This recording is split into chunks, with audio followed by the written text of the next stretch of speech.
இந்த சீமான் போது முதல்ல சீனே வருது. இதை நம்ம எடுத்துக்கிட்டு இதுக்கு பதில் சொல்றது நமக்கு முட்டாள்தனம். இவரு விஜய்க்கு முன்னாடி வந்த ஒரு சீமான், ஏன் இவரு வர முடியல? இல்ல நேத்து பூத்த காளான்னு எல்லாரும் சொல்றாங்க. நேத்து பூத்த காளானுக்கு முக்கியத்துவம் கொடுக்கிற மக்கள் உனக்கு ஏன் கொடுக்கலன்னா, உனக்கு முன் நன்னடத்தையும் நாவடக்கமும் இல்லை, ஆகையினால் உனக்கு எதுவுமே இல்லை. சென்னையில இப்போ திமுக தோத்துக்கு முக்கிய காரணமே சேகர் பாபு தான் சொல்றாங்க. அவர் திமுக எவ்வளவு ஓடி ஓடி உழைச்சாரு. சேகர் பாபு ரொம்ப ஓகேமா மாடா ஓடிச்சாரு. மாடா ஓடிச்சாரா? சேகர் பாபு உனக்கு அப்ப வேணும்னு தானே வெட்டிக்கின அடியாள் இருக்காங்கன்னு. அந்த ஆளுக்கு எல்லா ஏரியால ரவுடிகள் அடியாட்கள் தெரியும். ஏன்னா நானே அதானே. இந்த ரஜினி மாதிரி சீமான் போலகுது. கொலைக்கிற நாய் வேட்டை பிடிக்காதுன்னு வாங்க இல்லையா, அது உண்மைதான். ஆனா வேட்டை பிடிக்கிற நாய் உண்மையிலே கொலைக்காது. அப்ப இந்த டாகை நீங்க என்னவா வச்சுக்கிறீங்களோ வச்சுக்கோங்க. இதெல்லாம் நாட்டுல சகஜியம். இந்த ரஜினி மன்றம் இதோ புலி வருது, இதோ புலி வருதுன்னு, அந்த புலியும் வரல, பூதமும் முழுங்கல. வாய்ப்பு தர மாட்டீங்களா? வாய்ப்பு கொடுத்தாதானே அவர் முதலமைச்சர். வாய்ப்பு வாய்ப்பு மக்களை தட்டி கிடக்குறாருல்ல, அவர் பார்த்தா பாம்பு வாய்ப்பு ஆசைப்படி அளவா ஆசை பண்ணோம். எது வரைக்குமோ அது வரைக்கும் முதலமைச்சர் தகுதி இல்லையா? யாரு அந்த தகுதி இருந்தா அவர் எப்போ வந்திருக்குன்னு? நீயே இல்லையா? நீயே வாயில வந்துருச்சு இல்லைன்ற. நான் வந்து பக்கா ஏடிஎம்கே. திமுக காரனை பிடிக்கும், ஆனா திமுகவுக்கு மட்டும் ஓட்டு போட மாட்டேன். திமுக காரனை ரசிப்பேன், ஆனால் அதை புசிக்க முடியாது. நான் அந்த மாதிரி கொள்கையில இருந்திருக்கேன். அண்ணாமலை அவரு எனக்கு இதுவரைக்கும் இத்தனை மக்கள் எனக்கு வாட்ஸ்அப் மூலமாக மெம்பர். இது சொல்ல வேண்டிய வேலை இல்லை. நீ இன்னும் வரவே இல்லை, நீ செயல்படவும் இல்லை. தொடங்கி இருக்கிற முடிவுரை வந்த உடனே பேசலாமே. எல்லாருமே தொடக்கத்திலேயே நீங்க இவ்வளோ பில்டப் பண்ணா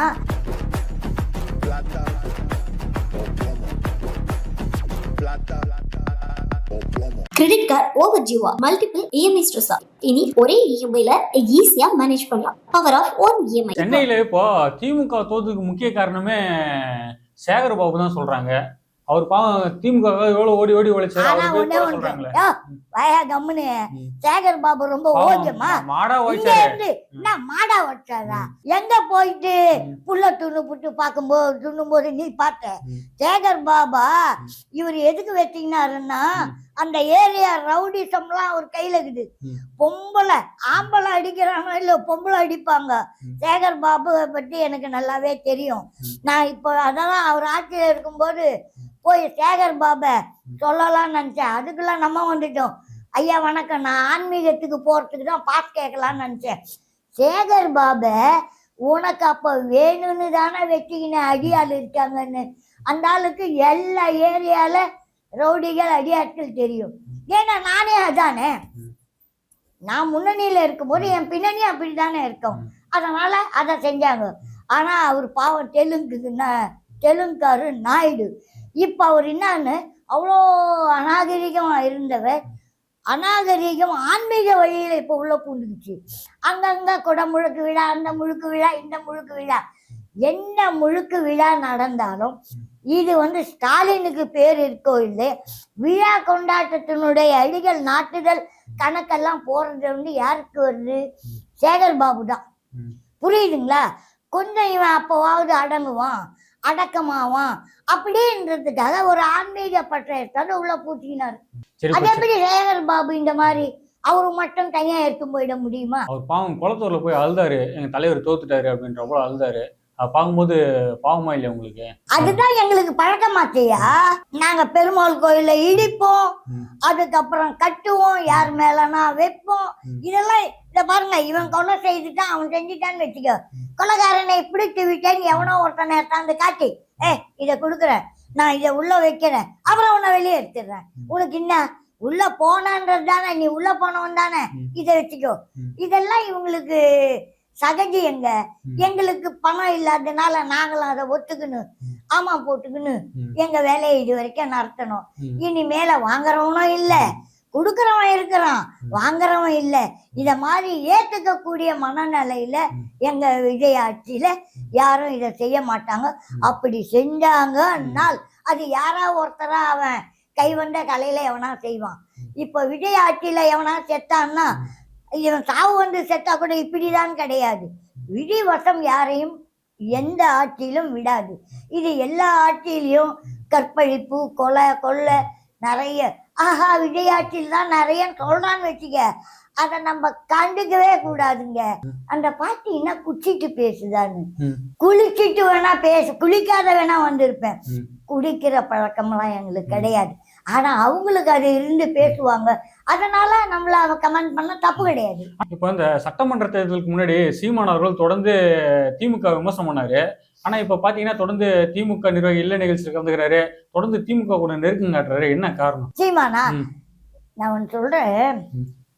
உண்மையிலே இந்த அரசியல் கொள்கையில பார்க்கும்போது நடிகர்களுடைய சில வார்த்தைக்கு நம்மளால சொல்ல முடியும். நான் வேற மாதிரி சொன்னா அந்த சீமானுக்கு மனசே நொந்து நூலா போயிடும். இந்த சீமான் போது முதல்ல சீனே வருது. இதை நம்ம எடுத்துக்கிட்டு இதுக்கு பதில் சொல்றது நமக்கு முட்டாள்தனம். ஏன்னா சீமான் அவருக்கு இப்ப நான் பாருங்க, என் கூட பின்னாடி 10 பேர் இருந்தாங்கன்னா அந்த தெம்பு ஒரு மாதிரின்னு. இப்ப அவர் மேல 500 பேர் இருக்காங்களோ 1000 இருக்கலாம், எத்தனை இருந்துட்டு போட்டோம். அவங்க இவங்கள வளர்த்தாலும் சரி, இவரு அவங்கள வளர்த்தாலும் சரி. இப்ப எனக்கு நல்லது செய்தா, இப்ப விஜய் எனக்கு எந்த நல்லதும் செய்யல, நான் அவர்கிட்ட எதையும் அனுபவிக்கல, நான் எதையாவது அனுபவிக்கணும்னு நினைச்சி வரல. முதலமைச்சர் ஆனதால என்னுடைய ஒரு சின்ன காரியத்தை முடிச்சு வைப்பாரான்றது இது எல்லோருடைய ஆர்வம். புரியுது? அதுக்கு முன்னாடி விஜய் யாரு என்ன எனக்கு இன்னும் தெரியாது. சீமானுக்கு அதுதான்ப்பா, முக ஸ்டாலினுக்கே புத்தி கெட்டு போச்சுன்னா சீமானுக்கு கெட்டு போவ எவ்வளோ நேரம் ஆகும்? தலை இது கண்டம், இது ஒரு முண்டம். அது தலையில இருந்து வரும்போது எல்லாத்துக்கும் அது கீழே இருக்கிற ஒன்னொன்னுக்கு ஒரு மாற்றம் வரும். இத கணக்கு நம்ம போட வேணாம். நம்ம என்ன கணக்கு போட்டு இது உள்ள வந்தோமோ அந்த கணக்கை நம்ம புரட்டி பார்க்கலாம். இந்த கணக்கு காலாவதி ஆனது. இப்ப பாருங்க, கொஞ்ச நாள் ஆகிட்டா நம்ம என்ன பண்றோம், எல்லா பொருளும் வீட்டுல தூக்கி போட்டுறோம். அதே மாதிரி தூக்கி போடுகின்ற இது குப்பையாக நினைத்து கொள்ள வேண்டும். அவர் தான் தமிழ் மக்களுக்காக இவ்வளவு பாடுபடுறாரு. அவரு உண்மையிலே சமூகம் தேவைன்றது, சமூகம்ன்றது அவரு சேவை என்றது அவருக்கு தேவை போல இருக்குது. அவரு என்ன செஞ்சாருன்னு அவரு பட்டியலிட்டு காட்டினாருன்னா நாளைக்கு பேப்பர்ல இதுக்கு அவர் கொடுத்தா அதுக்கு அடுத்து அவருக்கு நான் கூட பதில் சொல்ல தயாராரு. இப்போ நீங்க இதுக்கு முன்னாடி சொன்னீங்க ஓடுகளின்ற ஒரு வார்த்தை. இதே சீமான் கட்சியில் உள்ள சாட்டை முருகன் தான் இன்னைக்கு முதலமைச்சர் விஜய் அவர்கள கரூர் விட்டு ஓட்டாப்ல, விஜய் தான் ஓடுகளின்ற போல சொல்லியிருக்காரு. அதான்ப்பா, திருப்பி எங்க வந்தாலும் இந்த தவற மட்டும்தான் அவங்களுக்கு ஞாபகம் இருக்கே தவிர நாங்க செஞ்ச நன்மைய அவங்க சொன்னா அவங்களுக்கு அது அசிங்கமாயிடும். அதனால அவங்களுக்கு இது குறை சொல்றதே ஒரு கௌரவமா நினைச்சிருக்காங்க. ஏன் குறை சொல்ற இடத்துல நான் செஞ்ச 1-2 நல்லது சொல்ல அவனுக்கு என்ன, அவனுக்கு அது நல்லதா தெரியலன்றதுதான். இப்போ அதிமுகவும் திமுகவும் சேர்ந்து அம்பாசமுத்திர தொகுதி இடைத்தேர்தலில் சீமான் அவர்களை பொது வேட்பாளராக நிக்க வைக்க போறாங்களாம் அப்படின்ட்டு ரகசியமா ஒரு பேச்சுவார்த்தை போயிட்டு இருக்கேன். அப்படி நிக்க வச்சா மக்கள் அவர் ஏத்துப்பாங்களா? சீமான் ஜெயிப்பாரா அந்த இடத்துல? முதல்ல இந்த 2 பேரையும் ஃப்ராடு முள்ளமாரி முச்சவிக்கின்னு ஓரம் கட்டிட்டாங்க. அதுக்குள்ள இருக்கிற ஃப்ராடு முள்ளமாரி முச்சிங்க ஒன்னா சேர்ந்துக்கும். ஆனா மக்கள் சேர மாட்டாங்க, அது நடக்காது. அது எப்படி 2 பேருமே வேணான்னுட்டாங்க. அதுல என்ன நீயே நானும், நீ முழு திருட, நான் பாதி திருடி, முழுசும் அரையும் சேர்த்தா 1.5, இது வேலைக்கே ஆகாதுன்னு மக்கள் எடுத்த முடிவே தவிர இது யாரும் வேற எதுவும் அவரா வந்து கொள்ளாட்சி எடுத்தும் போயில. களவாடி போனதா இன்னும் முதலமைச்சர் இது மக்களாக அந்த தொகுதியில நமக்கு ஓட்டு போட மாட்டாங்கன்னு சொல்லிட்டான். இப்ப அதிமுக திமுக சேர்ந்து சீமான் நிக்க வைக்கிறாங்க. அதெல்லாம் இல்ல, இப்ப எலெக்ஷன் வருது இல்ல, அதுல இந்த பாட்சா சொன்னா இதெல்லாம் பற்றி சொன்னா அதுவும் இதுவும் ஒன்னானா, இந்த 2ம் ஒன்னா வருது. எலியும் பூனையும் மாதிரி இது ஆவாதுப்பா. ஏன்னா எப்பவுமே நான் வந்து பக்கா ஏடிஎம்கே, திமுக காரனை பிடிக்கும். ஆனா திமுகவுக்கு மட்டும் ஓட்டு போட மாட்டேன். திமுக காரனை ரசிப்பேன், ஆனால் அதை புசிக்க முடியாது. நான் அந்த மாதிரி கொள்கையில இருந்திருக்கேன். ஏன்னா நான் சில நல்லதெல்லாம் திமுகவால பெற்று இருக்கிறேன். அதனால நான் திமுகவை இல்லைன்னு சொல்ல முடியாது. சாப்பிட்டு இருக்கிறேன். என்னுடைய முதல் சாப்பாடும் திமுக கார் போட்டது தான். யாரு? கருணாநிதி. இது அதுக்காக நான் இல்லை விஜய் எனக்கு சோறு இப்போ போட்டா கூட, ஆனால் முதல் சாப்பாடு கருணாநிதி ஐயா தான் முதல்ல அவர் போட்டாரு. நான் சாப்பிட்டேன். நான் முதல் சாப்பாடு அவர் போட்டாலுமே எல்லாமே அவரே தான். அந்த நன்றி உணர்வோடு இருக்கேன். அவர் நல்லதெல்லாம் செஞ்சிருக்காரு. இவரை மாட்டி ரொம்ப இவ்வளோ அயோக்கியத்தனமா கீழ்த்தரமா மட்டமா அது அந்த இடம் இல்லை. அது பிறந்த நேரம் காலம் வருஷங்களோ அது நல்லபடியா அழகா மெரிட்டா போயிடுச்சு. அந்த மெரிட்ல கூட அவர் இறந்த அப்புறம் அங்க இடம் கொடுக்க மாட்டாங்கன்னு நினைச்சாங்க இவங்க. இனிமேல் யார் செத்தாலும் மெரினா பீச்சில் யாரும் அது என்ன கல்லறை இடமான்னு அவரே மறுபடியும் எடப்பாடி கிட்ட வேணும்னு கேட்டாங்க. தாராளமா எடுத்துக்கோ, உண்டும் இல்லை எண்டும் இல்லை, நீயாவது அங்க யாரையும் வைக்க கூடாதுன்னு அவுட் பண்ணிட்டேன். அவரு நிட்டு உள்ளே போ வழியை காட்டி உனக்கு கொடுத்தாரு. அப்ப நாங்க இல்லைன்னா அது ஒரு பெரிய பூதகம், அது ஒரு பெரிய ப்ராப்ளம். ஒருவேளை சீமான் அவர்கள் திமுகவோட சேர்ந்து ரகசிய உறவு வச்சுக்கின்னு அம்பாசமுத்திரத்துல நின்னா ஜெயிப்பாருங்களா? ரகசிய உறவும் இல்ல, மண்ணாங்கட்டியும் இல்ல. ஒண்ணு உறவு உள்ள போகும்போது இன்னொன்னு எதுனா வந்து கட் பண்ணும். இவங்கள நம்பாத. இல்ல நான் கூட சொல்லுவேன், அவன் மோசமானவன், அவன் அப்படி சொன்னான், இவன் மோசமானவன் இப்படி சொன்னான். இது உறவு வைக்கிற மாதிரி இருக்கும், ஆனா உறவும் ஆகாது, நீடிக்காதுப்பா. அதை பத்தி பேசுறதே அது வேஸ்ட். 2 வருஷத்துக்கு முன்னாடி கட்சி ஆரம்பிச்ச விஜய் அவர்களை இந்த மக்கள் முதலமைச்சர் ஆக்கினாங்க. ஆனா 15 வருஷமா சீமான் அவர்கள் கத்திட்டு இருக்காரு. அவரே முதலமைச்சர் ஆக்கல இந்த மக்கள். என்ன காரணம்? இவரு விஜய்க்கு முன்னாடி வந்த ஒரு சீமான், ஏன் இவரு வர முடியல? இல்ல நேத்து பூத்த காளான்னு எல்லாரும் சொல்றாங்க. நேத்து பூத்த காளானுக்கு முக்கியத்துவம் கொடுக்கிற மக்கள் உனக்கு ஏன் கொடுக்கலன்னா, உனக்கு நன்னடத்தையும் நாவடக்கமும் இல்லை, ஆகையினால் உனக்கு எதுவுமே இல்லை. ரஜினி பாருங்க, எல்லா மன்றம் அவருக்கு எங்க பார்த்தாலும் ரஜினி ரசிகர் மன்றம் நல்லா இருக்கட்டும், தப்பு இல்லை. அந்த ரஜினி அந்த ரசிகருக்கு செயல்பட்டாதானே அவனுடைய பிறந்த நாள் வந்தா எல்லாமே பண்ணுவாங்க. பார்த்தானுங்க இந்த இளைஞர்கள்லாம், நம்ம ஏன் துட்டு போனோம், நம்ம ஏன் துட்டு, அவன் படத்துக்கு அப்பப்ப அங்கங்க ஒரு 10 டிக்கெட்டு கொடுத்தா கூட செய்வானுங்க இளைய தலைமுறை. இதுல போடுறத விட நம்ம கையிலாதே நம்ம ஊர்ல ஒரு கோயில் திருவிழாவில் நம்ம செய்யலாம், நம்ம பேர் இருக்கோன்னு. இந்த ரஜினி மன்றம் இதோ புலி வருது, இதோ புலி வருதுன்னு, அந்த புலியும் வரல, பூதமும் முழுங்கல. அந்த மாதிரி இப்ப இவர் வருவாருன்னே சொல்லல, வரணும்னு நினைச்சாரு, வந்துட்டாரு. இப்ப யாரோ ஒருத்தரா அண்ணாமலை அவரு எனக்கு இது வரைக்கும் இத்தனை மக்கள் எனக்கு வாட்ஸ்அப் மூலமாக மெம்பர், இது சொல்ல வேண்டிய வேலை இல்லை. நீ இன்னும் வரவே இல்லை, நீ செயல்படவும் இல்லை, தொடங்கி இருக்கிற. முடிவுரை வந்தவுடனே பேசலாமே எல்லாருமே. தொடக்கத்திலேயே நீங்க இவ்வளோ பில்டப் பண்ணா, ஆனா அண்ணாமலை நல்ல கெத்து, நல்ல பேச்சாளர், திறமை மிக்கவர். நான் எல்லாரையுமே ஒரே கோட்பாட்டில் கொண்டு போக முடியாது. ஒருத்தருக்கு ஒரு திறமை. பாருங்க, பெண்கள்ல என்னை விட திறமைசாலி இருக்காங்க. நானே திறமைன்னு சொல்ல மாட்டேன். எனக்கு ஏபிசிடியே சரியா தெரியலன்னா ஜெட் வரைக்கும் தெரிஞ்சவங்க இருக்காங்க. அவங்களுக்கு தெரிஞ்சது எனக்கு தெரியாம இருக்கலாம், எனக்கு தெரிஞ்சது அவங்களுக்கு தெரியாம இருக்கலாம். இப்போ அதிமுக இந்த நிலைமைக்கு போறதுக்கு காரணம் பாஜக தான்ன்றாங்க. தமிழ்நாட்டுல பாஜகவோட கூட்டணி வச்சுதான் அதிமுக இப்படி ஆயிடுச்சு. அதிமுகவை அழிச்சது எடப்பாடி தான். ஏன் அதை எடப்பாடினா, அவர் சசிகலா கால எத்தனை தடவை எழுந்து அந்த லேடி அப்படி இருந்தோம், இவன் உன்னை நம்பி கொடுத்தா, அந்த நம்பிக்கையை நீ என்ன பண்ணிட்ட, பழி வாங்கி டிடிவி தினகரன் சசிகலா அதை பண்ணிட்ட. ஆகையினால அவங்களே அப்படி பண்ணும்போது ஓபிஎஸ் என்னவோ முயற்சி பண்ணாரு, என்னென்னோ பண்ணாரு. அந்த பாட்டாவை மீண்டும் நான் சேர்க்க மாட்டேன். எது உங்க அப்பா முட்டுடா, பொதுசுடா. இப்போ ஒரு நாடக மேடையில உனக்கு பிடிக்காதவனா நடிப்பான், எனக்கு பிடிக்காதவனா நடிப்பான். நீ என்ன பண்ற, அவனை பார்த்ததும் உம்முன்னு முடிஞ்சா சிரி, இல்லைன்னா கொஞ்சம் ஒழுங்கு. இதுதானேயா உலகம். நம்ம 2 பேரும் அப்போ இருந்து இது வரைக்கும் விரோதிகளா? தற்காலிகம். சும்மா அதெல்லாம் ஒரு கிசுப்பு நடக்கும், அதை அப்படியே விட்டுடணும். அப்படியே மனசுல வச்சுட்டா ஒதுங்கிடு. அவன் வந்தால் நான் வர மாட்டேன், அவன் இருக்கிற இடத்தில் நான் இருக்க மாட்டேன் சொல்லவே கூடாது, செயல்ல காட்டு. இப்போ இந்த அளவுக்கு தேஞ்சு அழிஞ்சு எடப்பாடி தான் ஏடிஎம்கேவை அழிச்சது. எடப்பாடி தான்.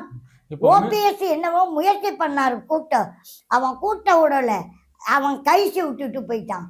கைவே அந்த கலவட பையனால வந்ததுதான். அதிமுக இப்ப மீட்டெடுக்கணும்னா எடப்பாடியாரை மாத்தணுமா இல்ல எடப்பாடியாரின் செயல்பாடுகளை மாத்தணுமா? எடப்பாடியும் மோசம், அவன் செய்யற பாடும் மோசம். ஆமா, அவன் எண்ணங்களும் மோசம், அவன் செயல்பாடு என்னத்த சொல்லுவேன், வேணாம் வேற மாதிரி. இப்போ சீமான் என்ன சொல்றாருன்னா, நீங்க என்ன ஓட்டு போடாலும் சரி, எனக்கு ஓட்டு போட்டாலும் சரி, என்ன ஜெயிக்க வச்சாலும் சரி, ஜெயிக்க வைக்கலாம் சரி, நான் தொடர்ந்து பேசிட்டே தான் இருப்பேன்றாரு சீமானு. இப்ப இவங்கெல்லாம் பேசாதே முதலமைச்சரா ஆயிட்டாங்க. அதே ஸ்டாலினா இருக்கட்டும், விஜயா ஆகட்டும், இந்த ரஜினி மாதிரி சீமான் போலகுது. கொலைக்கிற நாய் வேட்டை பிடிக்காதுன்னு வாங்க இல்லையா, அது உண்மைதான். ஆனா வேட்டை பிடிக்கிற நாய் உண்மையிலே கொலைக்காது. அப்ப இந்த டாக நீங்க என்னவா வச்சுக்கிறீங்களோ வச்சுக்கோங்க, இதெல்லாம் நாட்டுல சகஜியம். அந்த மாதிரி நேரத்துல அவருக்கு அந்த புள்ள பிறந்து இருக்கும், அவரு பேசிக்கிட்டே இருக்கட்டும். அவருக்கு எது வரைக்கும் ஓடுதோ வண்டி ஓடட்டும், அவரே நிப்பாட்டிக்கினா நிப்பாட்டு, நம்ம ஏன் அந்த வண்டியை போய் நிப்பாட்டணும்? பேசட்டும் பேசட்டும், தப்பு இல்லை. சுதந்திரம் வாங்கன்னு பேசதான்.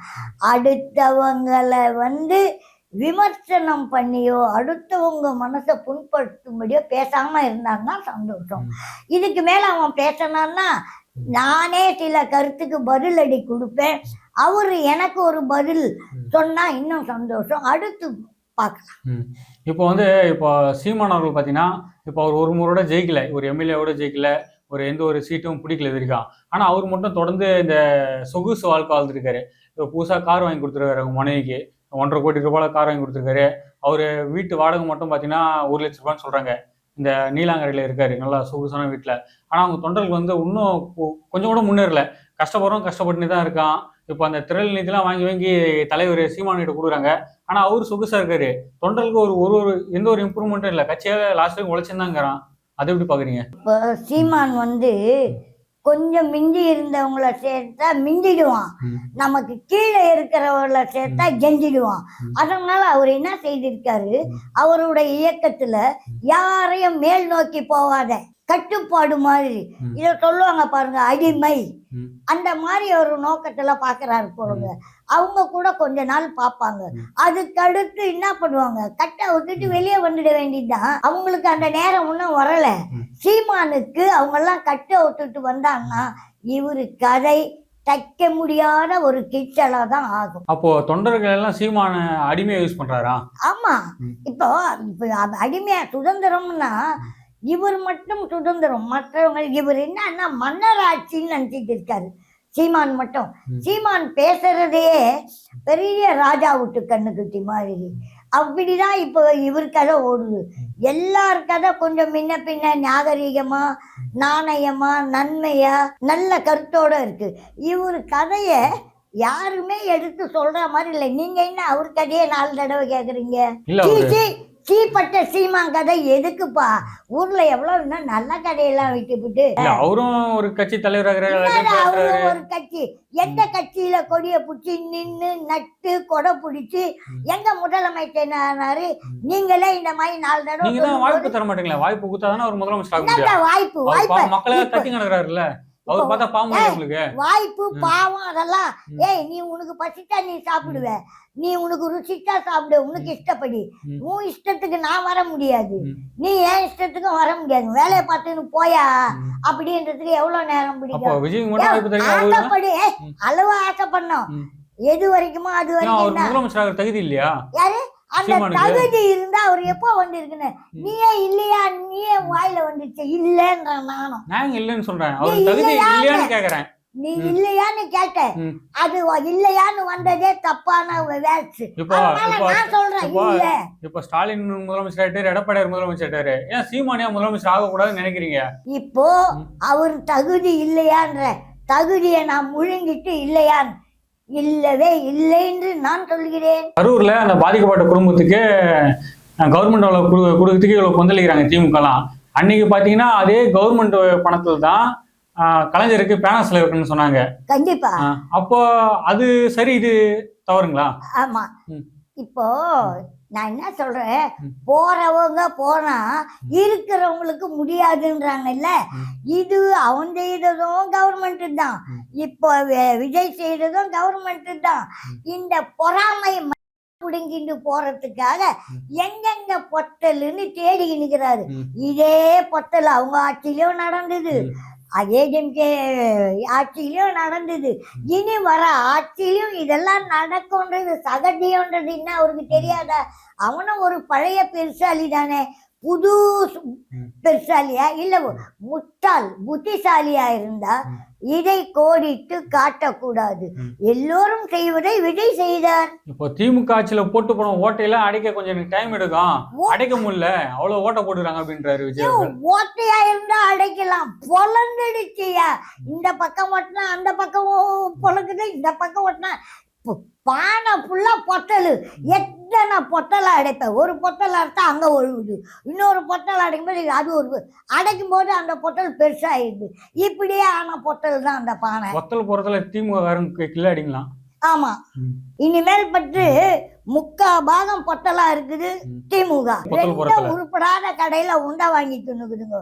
அந்த உருப்படாத உண்டை அஜீர்ணமாகுமே தவிர ஜீரணிக்காது. இந்த 2-3 எப்படி பாத்துக்கிறதுங்கன்னு எனக்கே தெரியல. நான் வேற ஆள் கூட சேர்ந்தாலும் நல்லா இருக்கும், இவங்க வேற ஆட்களை வச்சுக்கினாலும் நல்லா இருக்கும். இவங்க வச்சுக்கிறது, இவங்களை வச்சுக்கிறது, அது நாகரீகமற்ற உறவு. அதே போன்று இப்போ முதலமைச்சர் விஜய் அந்த தேர்தல் அறிக்கையில் சொல்லியிருந்தாரு, மகளிர் 2500 தரேன், ஃப்ரீ பஸ் தரேன் அப்படின்னு சொல்லியிருந்தாரு. இப்ப எல்லாருமே என்ன சொல்றாங்கன்னா அதெல்லாம் சாத்தியம் இல்லை, அதெல்லாம் முடியாது அப்படின்றாங்க. எப்படி கொடுப்பாரா, அவர் கொடுக்க மாட்டாரா? உங்க கருத்து என்ன? இது உண்மையிலே எல்லாரும் சொல்ற மாதிரி இது சாத்தியமும் இல்ல, அப்படி சேர்ந்தாலும் விளங்காது தொலங்காது. அதெல்லாம் பாட்டிமா, முதலமைச்சர் விஜய் அவர்கள் தேர்தல் அறிக்கையில ஒரு இது சொல்லியிருப்பாரு, பெண்களுக்கு எல்லாம் மாசம் 2500 தரேன், மகளிர் உதவி தொகை. அதே போல எல்லா பஸ்லயும் ஃப்ரீன்னு சொல்லியிருந்தாரு. இப்ப எல்லாமே எதிர்கட்சியில என்ன சொல்றாங்களோ அதெல்லாம் சாத்தியம் இல்ல, 2500 தரேன்னு சொன்னாரு, எங்க கொடுத்தாரு, இன்னும் கொடுக்கல அப்படின்றாங்க எதிர்கட்சிகள்லாம். இவரு 2500 ரூபாய் கொடுக்குறேன்னு சொன்னது உண்மை. ஆனா இப்ப தரேன் அப்ப தரேன் நாங்க சொல்லல, நல்லா யோசிக்கணும். நீங்க முதலமைச்சரா இருக்கட்டும், யாரா இருக்கட்டும், எம்எல்ஏ எம்பியா இருக்கட்டும், முதல்ல உங்களுடைய கட்சியினுடைய ஆட்சியில நீங்க சொன்னதை எத்தனை நாளைக்கு முடிச்சீங்க?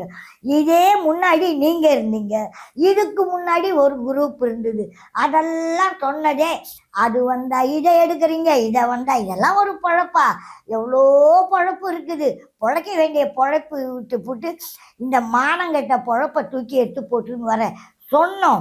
நாங்க இல்லைன்னு சொல்லல, வரும் இன்னும் சில மாதங்களில் நாங்க அதெல்லாம் சொல்லிட்டோம்னா இதை வந்துச்சுன்னு கேட்பீங்க. அதனால நாங்க சொன்னதை மறுபடியும் தருவதை சொல்லாமல் தருவோம். ஏன் பதற்றப்படுறீங்க? உங்களுக்கு பிராப்தம் இருக்கு, நல்ல முதல்வர் வந்திருக்கிறாரு. சுருட்டின் போற முதல்வர் இல்ல, திருடம் இல்ல, தில்லுமுள்ளு இல்ல, ஒண்ணு இல்ல. ஒரு அலிபாபாவும் 40 திருடர்கள் 2 குரூப் இருந்தது, அது ஒழிஞ்சுது. இனிமேல் ஆற்று வெள்ளம் நல்லா அடிச்சுட்டு ஓடும், நம்ம எல்லாம் சுபகமா இருக்கலாம். வரும் வரை காத்திருந்து. வருஷத்துக்கு 6 சிலிண்டர் தரேன்றாரு ஒரு குடும்பத்துக்கு, அதெல்லாம் சாத்தியம் இல்லைன்னு சொல்றாங்க. அது எப்படி தருவாருங்களா? வாய்ப்பு இருக்கு அதுக்கு? கண்டிப்பா தருவாங்க. ஏங்க, நாங்க தருவோம்னு சொல்லி இருக்கிறோம். தருவத்துக்கு திறமை இருக்கு, தில்லு இருக்கு. நாங்க வேற ஏதாவது ஒண்ணு பண்ணுவோம், அந்த உருப்படுற இடத்துல வாங்குவோம்.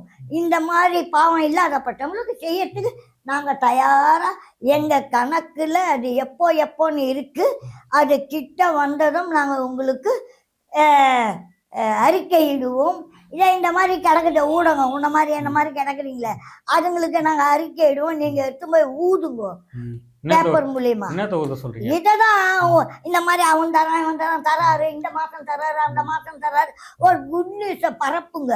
அப்பெல்லாம் பரப்புறதுக்கு ஆளுங்க இல்லை, இப்பதான் நீங்க மூளைக்கு கடக்குறீங்களே. பாட்டிமா, முதலமைச்சர் விஜய் அவர்களே சட்டமன்றத்துல இந்த கட்சி நிதின்னு சொல்லிட்டு ஒரு வார்த்தை சொல்லியிருப்பாரு. அவர் எந்த கட்சின்னு குறிப்பிட்டு சொல்ல, ஆனா திமுக காரங்க எல்லாருக்கும் மூக்கு மேல கோவம் வந்து இந்த சட்டமன்றத்தை விட்டு வெளியே போயிட்டாங்க. அதை பத்தி உங்க கருத்து என்ன? இப்போ நான் சொல்றேன் பொதுவா, இப்ப நீங்க பொதுவா என்ன கேக்குறீங்க. பாம்பின் கால் பாம்பரியும்னு எண்ணுவாங்க. திருடனுக்கு தேல், இப்போ எல்லாருக்கும் தேல் கொட்டாது. இப்ப பாருங்க, நைட் எல்லாம் பூச்சின்காய் திருடன் நானா, பொழுது வெஞ்சதும் பார்த்தா அவனுக்கு தோள்பட்டை வீங்கி இருக்கான். அப்ப அங்க எல்லாரும் இவனுக்கு தெரியாது நம்ம நைட்ல தோள்பட்டை வீங்கண்டு, அங்க வந்தானா, ஏய் பூசணிக்காய் திருடா இங்க இருக்கான் நானா. பார்த்த உடனே இவனை பார்த்து சொன்னானே, ஏய் ராத்திரி எல்லாம் சம்பந்தம் இல்லை உன் தோல் சொல்லுதுன்னு. அந்த மாதிரி அவன் பூசணிக்காய் திருட யாருன்னா நம்மள சொல்லிட போறாங்கன்னு நினைச்சு பப்ளிசிட்டி ஆகக்கூடாது. இவன் தான் தெரியும் சொல்றது இவனு தான், அவனே முன்னாடி எழுந்து போயிட்டான்னா அது அவனாதான் இருக்கும். அதுல என்ன இருக்குது? இப்போ நான் ஒரு இடத்துல இருக்கேன், ஒரு கேள்வி கேட்குறீங்க, ஒன்று சொல்ல முடியல, தப்பா கூட சொல்லலாம். ஆனால் அவன் தப்பா சொல்ல முடியாது, அங்க உட்கார முடியாது, அவன் ஓடிட்டான்னா அதுக்கு அவர்தான் பொறுப்பு என்று அர்த்தம். முன்னாள் முதலமைச்சர் ஸ்டாலின் அவரும் சரி, அவங்க மகன் உதயநிதி ஸ்டாலினும் சரி, அவங்கதான் ஒரு கல்யாண வீட்டுக்கு போனாலும் சரி, இல்ல ஒரு துக்க வீட்டுக்கு போனாலும் சரி, எங்க போனாலும் விஜய் விஜய் விஜய்னு ஒப்பாரி வைக்கிறாங்களே, அது எப்படி? அதான்பா, விஜய்க்கு இவங்க விஜய் விஜய் சொல்றாங்கன்னு நம்ம நினைக்கிறோம், விஜயை இவங்க எல்லாரும் வாழ்த்துறாங்கன்னே நினைக்கிறேன். அவங்க மனசுல கனவுல தூக்கத்துல மொத்தம் விஜய் வந்துட்டானே விஜய் வந்துட்டானேன்னு வாழ்த்துறாங்கன்னு நான் நினைக்கிறேன். தூத்துறாங்கன்னு நம்ம ஏன் நினைக்கணும்? இவங்க 2 பேருக்குமே குளிர் ஜரம் எப்ப பாரு இருக்கும். ஏன்னா இவர் ஆட்சி வந்ததுனால, ஏய் நேற்று வந்த காலம் மொழிச்சிச்சு, இவ்வளோ பவரா இருக்குதே, இவ்வளோ கெத்தா செய்யுதே, வயசுக்கு வரம்புக்கு சர்வீஸே இல்லாத நம்ம என்னென்னவோ சர்வீஸ் பண்ணி ஊண்டு ஏந்துட்டோமே, இது ஊண்டுடும் சரிக்கு விழுன்னு பார்த்தோமே, பள்ளம் வெட்டினமே, இது நின்றுச்சு நட்டுக்கிட்டுன்னு அது எல்லாம் ஆர்வக்கும் ரொம்ப பொறாமையில அவங்களுக்கு என்ன வருது என்ன பேசுறோன்றதே தெரியாத பேசுறாங்க. ஆனா தெரியும், அப்புறம் தெரிஞ்சுக்கின்னு வாபஸ் வாங்கிக்கிறாங்க.